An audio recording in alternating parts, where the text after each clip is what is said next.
जय हिंद साथियों, आप सबका हमारे YouTube channel GS with Ravi Sharma में आपका स्वागत है। मध्यकालीन की श्रृंखला में हम लोग बाबर का अध्ययन कर चुके हैं लास्ट वीडियो में। अगर अभी तक आपने बाबर के बारे में वीडियो नहीं देखी है तो जाकर आप देख सकते हैं चैनल पर। आज हम लोग बाबर के पुत्र हुमायूं के बारे में डिस्कस करेंगे। तो लास्ट वीडियो मैंने आपको बताया था कि बाबर जो था 1530 में जिसकी मृत्यु हो गई थी और उसकी मृत्यु आगरा के आराम बाग में उसकी अस्थियों को दफनाया गया था। उसके बाद उसकी जो पत्नी थी उसने उसकी इच्छा अनुसार उसको काबुल में जाकर उसकी अस्थियों को दफनाया एक बार पुनः। तो आज हम लोग जो चर्चा करने जा रहे हैं हुमायूं के बारे में चर्चा करने जा रहे हैं। तो हुमायूं की अगर हम लोग बात करें तो हुमायूं का राज्य अभिषेक 30 दिसंबर 1530 को आगरा में होता है। हुमायूं का बचपन जो था बहुत अच्छा नहीं गुजरा, क्योंकि पिता बाबर लगातार युद्ध में संलिप्त थे, जिसकी वजह से उसकी प्रारंभिक शिक्षा दीक्षा प्रॉपर हो नहीं पाई। जैसे तैसे उसने घुड़सवारी, तीरंदाजी, युद्ध कला में थोड़ा बहुत निपुण हो गया। बाकी पढ़ने का जो उसको ललक थी, जो पढ़ने की उसकी हार्दिक इच्छा थी, वह पूरी बचपन में नहीं हो पाई। तो हम लोग देखते हैं कि 12 वर्ष की अवस्था में हुमायूं को जो है एक बदक्सा क्षेत्र था, बदक्सा का प्रशासक बना दिया गया। ठीक है, बदक्सा यहाँ का प्रशासक बना दिया गया। और जब बाबर की मृत्यु हुई तो बाबर की इच्छा अनुसार उसके जो 4 पुत्र थे, सभी पुत्रों में अपने साम्राज्य को बांटने की जो उसने प्रॉमिस किया था, तो उसी के हिसाब से सभी को अपना अपना क्षेत्र दे दिया गया था, जिसमें हुमायूं के भाई थे कामरान, अस्करी, हिंदाल और एक इसका चचेरा भाई था मिर्जा सुलेमान। तो हुमायूं तो दिल्ली में था, दिल्ली की सेंट्रल जो राजधानी थी वहां पर हुमायूं नियंत्रण किए हुए था। कामरान को काबुल और कंधार का क्षेत्र मिला हुआ था, अस्करी को संबल उत्तर प्रदेश हरियाणा वाला ये जो क्षेत्र पड़ता है, हिंदाल को अलवर वाला राजस्थान का इलाका हिंदाल के नियंत्रण में था, और बदक्सा जो था बदक्सा इसका चचेरा भाई मिर्जा सुलेमान के नियंत्रण में था। इस तरीके से पूरा क्षेत्र जो था बांट दिया। हुमायूं के सामने प्रारंभिक जीवन में कई सारी चुनौतियां थी। दरअसल बाबर ने अपने जीवन काल में बहुत नाम और ख्याति प्राप्त किया। आपने देखा था कि उसने पानीपत के युद्ध के बाद किस तरीके से उसने काबुल के लोगों को, प्रत्येक काबुल वासी को शाहरुखी नामक एक चांदी का सिक्का दान किया। तो बड़ा ही दान की वजह से उसको कलंदर की उपाधि भी प्राप्त थी बाबर को। तो बाबर लगातार जीतता था, पैसा धन जो मिलता था उसको दान करता था, जिसकी वजह से राजस्व जो था, कोष जो था, वो बिल्कुल खाली था। तो हुमायूं के सामने सबसे पहली चुनौती यही थी शासन काल के समय कि वह कैसे अपने शासन और प्रशासन को आगे कंटिन्यू करे, क्योंकि कोष जो था वो पूरी तरीके से खाली हो चुका था। तो इस क्रम में ध्यान रखना है आपको कि प्रारंभिक चुनौतियां क्या क्या थी। असंगठित क्षेत्र था, जो भी क्षेत्र था वो सब बटा हुआ था सभी भाइयों में। साम्राज्य का विभाजन हो चुका था, छोटे छोटे राज्य जो थे वो उदय हो डेवलप अपने आप को स्वतंत्र घोषित करना चाह रहे थे बाबर की मृत्यु के बाद। और सबसे महत्वपूर्ण दिक्कत ये थी कि राजस्व नहीं था, रिक्त कोष था, पूरा खाली हो गया था बाबर के दयालुता के कारण। हालांकि वो उसकी दयालुता जो थी अपने लोगों पर ही थी, भारत के अंदर उसकी कोई इस प्रकार की आपको नहीं दिखेगी। तो सबसे पहले अगर हुमायूं के अभियानों पे चर्चा करें तो सबसे पहला अभियान इसने कलिंजर, जो वर्तमान में बांदा जिले में उत्तर प्रदेश में पड़ता है, बुंदेलखंड क्षेत्र में, यहाँ पर इसने सबसे पहला अभियान किया, कलिंजर का अभियान। कलिंजर पर आक्रमण किया 1531 में। यहाँ का शासक था प्रताप रुद्रदेव, ये यहाँ का शासक था और युद्ध चलने लगा हुमायूं और प्रताप रुद्रदेव के बीच में। तभी हुमायूं को ये जानकारी मिली कि उसका जो भाई है कामरान ने क्या किया है, पंजाब पर आक्रमण कर दिया है और पंजाब में लगातार वह क्षेत्रों को अपने क्षेत्र में मिलाने का प्रयास कर रहा है। इधर जो अफगानों का एक उत्तराधिकारी बचा हुआ था, हालांकि बाबर ने इब्राहिम लोदी की हत्या करके दिल्ली पर बैठा था, तो उसके परिवार के ही कह दें हम, या अफगान का ही एक व्यक्ति था जिसका नाम था महमूद लोदी। बाबर की मृत्यु के बाद एक बार पुनः दिल्ली की गद्दी पर बैठने का प्रयास कर रहा था, तो वह लगातार अपना संगठन मजबूत कर रहा था। तो हुमायूं के सामने ये चुनौती थी कि अफगान जो थे वो समस्या उत्पन्न कर रहे थे, और इधर उसका ही भाई जो पंजाब में लगातार अतिक्रमण कर रहा था। और ये सब तब हो रहा था जब हुमायूं प्रताप रुद्रदेव से कलिंजर के अभियान के दौरान ये सारी समस्याएं उत्पन्न हुई।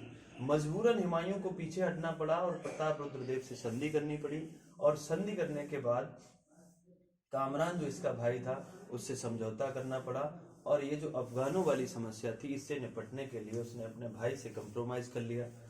और इसके बाद ध्यान रखना, लेकिन ये अफगानों ने क्या किया, अफगान जो समस्या बने हुए थे, भाई से तो कंप्रोमाइज कर लिया, लेकिन अफगानों ने क्या किया, जौनपुर पे कब्जा कर लिया।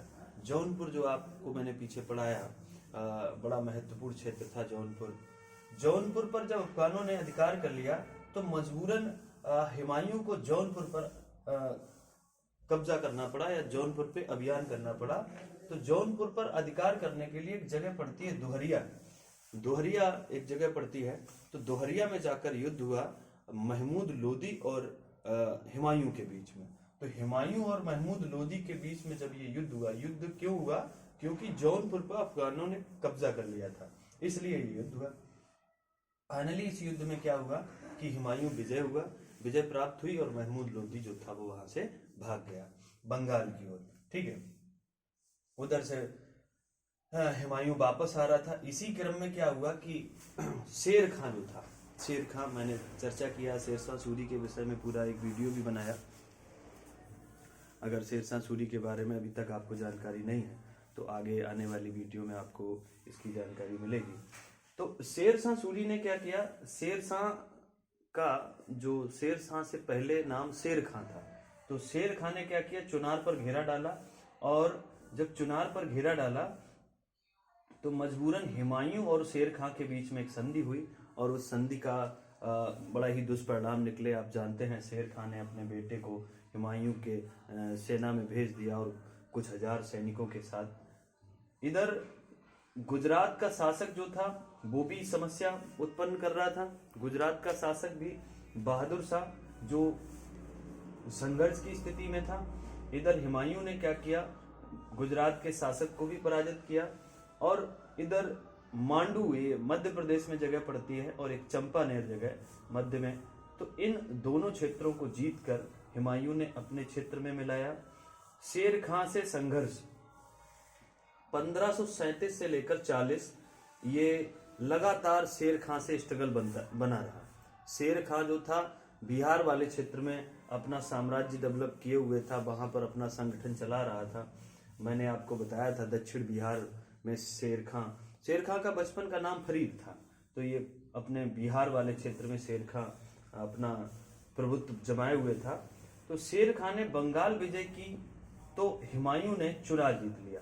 यहाँ पर एक बड़ा बेहतरीन एक कहानी है, ये बड़ा ही संघर्ष है। दरअसल बंगाल पर शेर खां अपना अधिकार करने के लिए बढ़ा, तो बंगाल को शेर खां ने जीत लिया। अब चुनार का जो दुर्ग था वो शेर खां का था, तो चुनार से गया था बंगाल। इधर हुमायूं को मौका मिला, हुमायूं ने चुनार पे कब्जा कर लिया, और शेर खां ने बंगाल पे कब्जा कर लिया। देखो यहाँ पर लिखा है, शेर खां ने बंगाल विजय की तो हुमायूं ने चुनार जीत लिया। फिर बंगाल जीतकर नाम उसका बंगाल में रुक गया। हुमायूं बंगाल जीतने के बाद वहां पर रुक गया, और ध्यान रखना वहां का नाम बदला और इसने जलालाबाद नाम रखा। आगे चलकर ध्यान रखना। तो शेर खां ने अब जो था आगरा का मार्ग अवरुद्ध कर दिया, मतलब बंगाल से वापस आना चाह रहा था हुमायूं, तो इसने क्या किया, आगरा में अपना डेरा जमा लिया शेर खां ने। तो आगरा में इसने मार्ग अवरुद्ध कर दिया। आप जानते हैं बिहार में एक जगह पड़ती है चौसा, तो चौसा नामक स्थान पर 26 जून 1539 को एक चौसा का युद्ध हुआ, और इस युद्ध में हुमायूं को बहुत बुरी तरीके से पराजय का सामना करना पड़ा शेर खां ने। इस युद्ध के विषय में इतिहासकार लिखते हैं कि एक ऐसा क्षेत्र था, बीच में एक नदी थी, कर्मनासा नदी, और जो गंगा की ब्रांच है। तो एक तरफ हुमायूं फंसा था नदी के उस पार, और नदी के इस पार शेर खां था।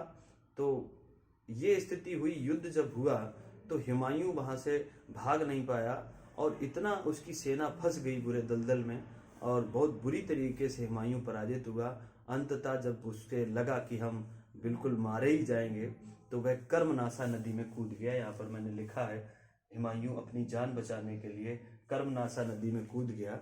और जब ये कर्मनाशा नदी में कूद गया तो आगे जाकर एक भिस्ती ने इसकी जान बचाई। तो उस भिस्ती को आगे चलकर हुमायूं जब दिल्ली का सुल्तान बनता है तो उसको आधे दिन का सुल्तान भी बनाता है उस भिस्ती को। आप कमेंट बॉक्स में बताएंगे उस भिस्ती का नाम, अगर आप को जानकारी है तो आप उस भिस्ती का नाम बताएंगे जिसने हुमायूं की जान बचाई थी। अच्छा, तो चौसा का युद्ध बड़ा महत्वपूर्ण है, इसको याद रखना। 26 जून 1539 को ये चौसा नामक युद्ध हुआ है और ये चौसा नामक जगह बिहार में पड़ती है। इसके बाद अगर हम हुमायूं के जीवन में आगे चले तो हम देखते हैं कि शेर खान ने जब ये चौसा का युद्ध जीता तो अपने आप को स्वयं को दिल्ली का सुल्तान घोषित कर दिया, क्योंकि हुमायूं वहां से भाग रहे थे, चौसा से भाग कर। ये कन्नौज और बिलग्राम का युद्ध, ये बड़ा ऐतिहासिक युद्ध है, बहुत इंपॉर्टेंट युद्ध है। ये वही युद्ध है जिसके बाद हुमायूं का दिल्ली से पूर्णतया शासन समाप्त हो गया। 17 मई 1540 को बिलग्राम नामक जगह कन्नौज के पास पड़ती है। यहाँ पर शेरशाह सूरी ने, या हम कहते हैं शेर खान ने, एक बार पुनः हुमायूं को घेर लिया और फिर वही स्थिति बन गई कि हुमायूं की सेना नीचे थी और शेर खां की सेना ऊपर थी। बारिश हुई और बारिश की वजह से जो गोला बारूद था हुमायूं का वो बड़ा ही तहस नहस हो गया, नष्ट हो गया और फाइनली हुमायूं एक बार पुनः बिलग्राम में भी पराजित हो गया, हार गया। तो जब ये बिलग्राम में पराजित हुआ, कन्नौज के युद्ध में 1540 में शेर खान ने जब हुमायूं को पराजित किया तो हुमायूं अब यहाँ से अपनी जान बचाकर सिंध चला गया। सिंध चला गया। सिंध वाला जो क्षेत्र मैंने यहाँ पर देखो बताया आपको, ये अलवर के अंतर्गत आता था। हिंदाल वाला जो इसका भाई था उसका क्षेत्र था, उसके आगे सिंध वाले क्षेत्र में ये चला गया। वहीं पर हिंदाल के गुरु रहते थे। हिंदाल के गुरु थे जिनका नाम था मीर अली अकबर। मीर अली अकबर के दरबार उन्हीं के यहाँ आश्रम में रहने लगा। आगे चलकर बताते हैं कि उन्हीं की बेटी से प्रेम हो गया हुमायूं को, जिनका नाम था हमीदा बानो बेगम, और फिर उन्हीं से विवाह भी कर लिया। और उन्हीं के हमीदा बानो बेगम के गर्भ से ही आगे चलकर अकबर जैसे महान सम्राट का जो है जन्म होता है।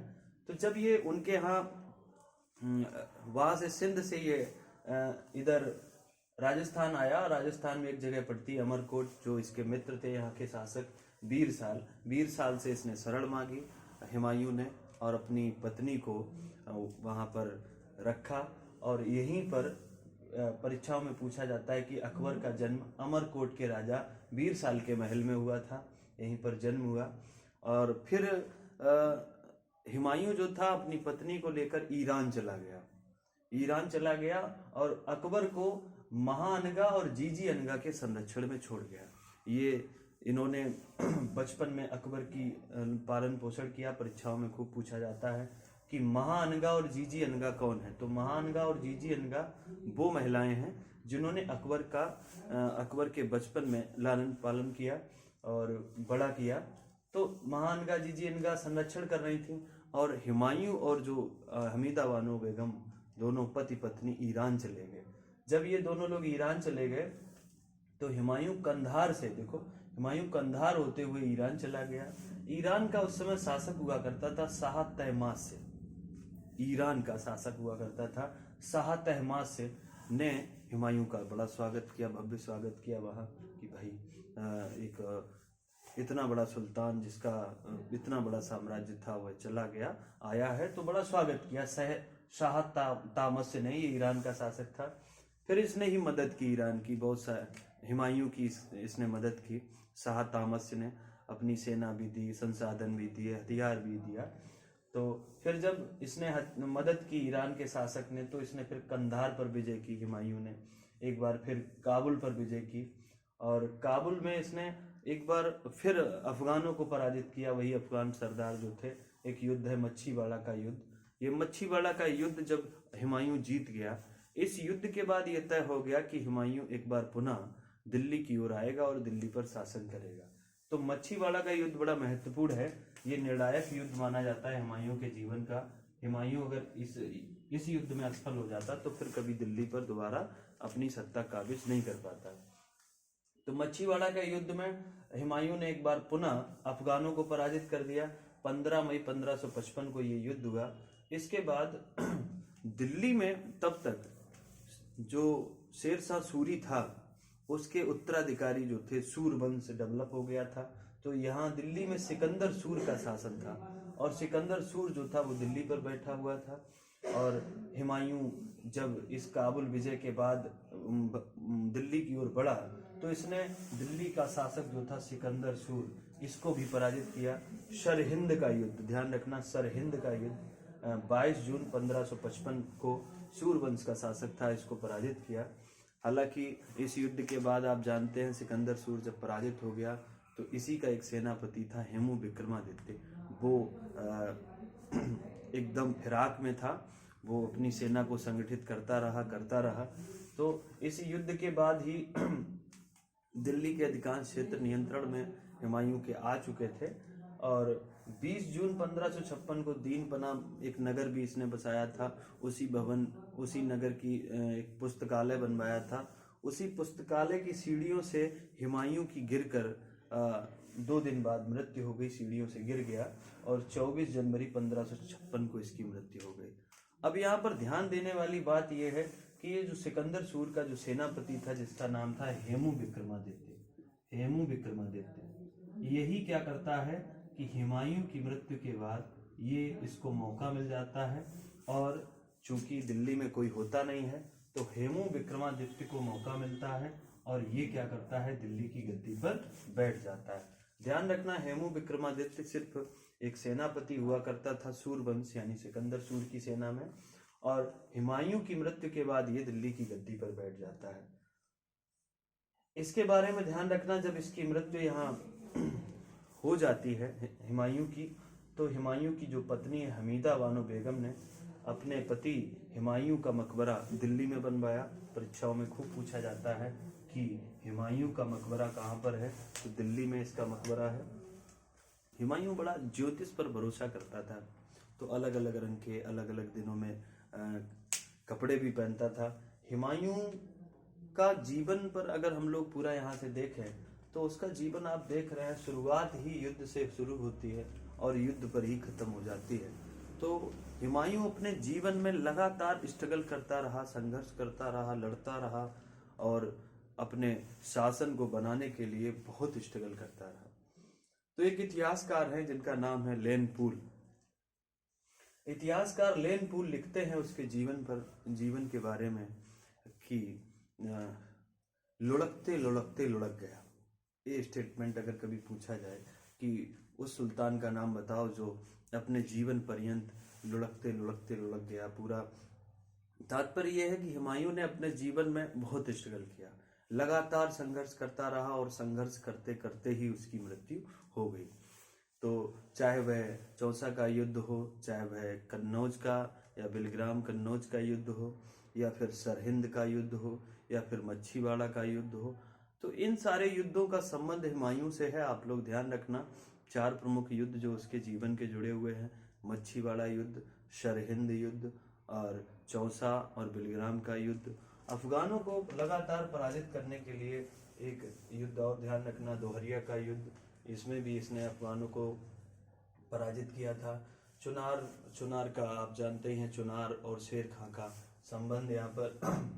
तो इस तरीके से ये हुमायूं के बारे में ये वीडियो आपको कैसी लगी आप कमेंट बॉक्स में ज़रूर बताएं। और कोई भी वीडियो अगर आप देख रहे हैं तो उसका आप एनालिसिस करके रिव्यू दिया करें, ज़रूर बताया करें कि सर वीडियो में क्या बदलाव करना चाहिए। कोई बात अगर आपको नहीं समझ में आ रही मेरी तो उसमें क्या बदलाव आवश्यक है। और हो सकता है थोड़े संसाधन कम हैं तो ये बोर्ड वगैरह आपको इस बोर्ड पर नहीं प्रॉपर समझ में आता होगा, लेकिन मुझे नहीं लगता है कि डिजिटल बोर्ड पर जो मैं पढ़ाता हूँ और एक वाइट बोर्ड पर पढ़ाता हूँ, दोनों में बहुत अंतर है। मेरे हिसाब से व्हाइट बोर्ड आज भी ज़्यादा कारगर है, बहुत ज़्यादा कारगर है। आप लोगों का क्या नज़रिया है डिजिटल बोर्ड और व्हाइट बोर्ड के बारे में? डिजिटलीकरण में हाँ कुछ चीज़ें बदली हैं, कुछ चीज़ें बेहतर तरीके से हुई हैं, कुछ लाभ डिजिटल बोर्ड के भी है। लेकिन अगर आप कंटेंट को बहुत डिस्क्रिप्टिव, बहुत बड़ा अगर डिटेल में पढ़ना चाहते हैं तो उसके लिए ज़्यादा उपयोगी मुझे लगता है कि वाइट बोर्ड है। हो सकता है मैं गलत हूँ। अगर आपका नज़रिया क्या कहता है आप लोग एक बार कमेंट में ज़रूर बताएं। अगर वीडियो लास्ट तक पूरी देखें और अपने दोस्तों को शेयर किया करें वीडियो, ताकि लोगों को ज़्यादा से ज़्यादा लाभ मिले। और बस आज की क्लास ओवर करते हैं। अपना अपनों का ख्याल रखें, हंसते मुस्कुराते रहें। जय हिंद, जिंदाबाद।